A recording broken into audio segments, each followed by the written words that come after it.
Hello বন্ধুরা, মৌসুমীস ভ্লগে আপনাদের স্বাগত জানাই। আজ আমি করব ঝালে ঝোলে বাটা মাছের রেসিপি। তার জন্য আমি নিয়ে নিয়েছি কতগুলো বাটা মাছ। মাছগুলোকে আগে প্রথমে ভালো করে কেটে ধুয়ে নুন, হলুদ, লঙ্কার গুঁড়ো দিয়ে মাখিয়ে রেখে দিয়েছি। এইবার মশলা নেব। সর্ষে নিয়েছি কিছু, শুকনো লঙ্কা আর কাঁচা লঙ্কা। ভালো করে এগুলোকে ধুয়ে আমি পাটায় নিয়ে বেটে নিলাম। তার মধ্যে সামান্য নুন দিলাম। নুন দিলে সর্ষের তেতো ভাবটা চলে যায়। এইভাবে মশলাটা আমি করে নিলাম। আর কিছু নিয়েছি ধনিয়া পাতা কুচি। এইবার আমি তেল কড়াইয়ে গরম করে নিলাম। এবার তার মধ্যে মাছগুলো একে একে করে ছেড়ে লাল লাল করে ভেজে তুলে নিলাম। এইবার আমি ওই তেলের মধ্যেই দিয়ে দিলাম শুকনো লঙ্কা, তেজপাতা আর কালো জিরা।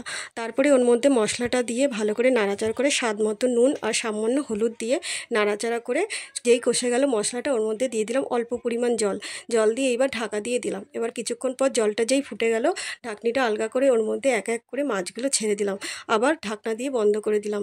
তারপর যেই ফুটে এসছে, তারপর ঢাকনিটা আলগা করে ওর মধ্যে দিয়ে দিলাম সামান্য ভাজা মশলা, ধনিয়া পাতা কুচি আর দিয়ে দিলাম কাঁচা তেল। এইভাবে ঢাকা দিয়ে স্টিমটা বন্ধ করে কিছুক্ষণের জন্য রেখে দিলাম।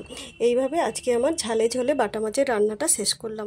বন্ধু, আপনাদের যদি ভালো লাগে তাহলে লাইক, কমেন্ট, শেয়ার আর সাবস্ক্রাইব করে দেবেন।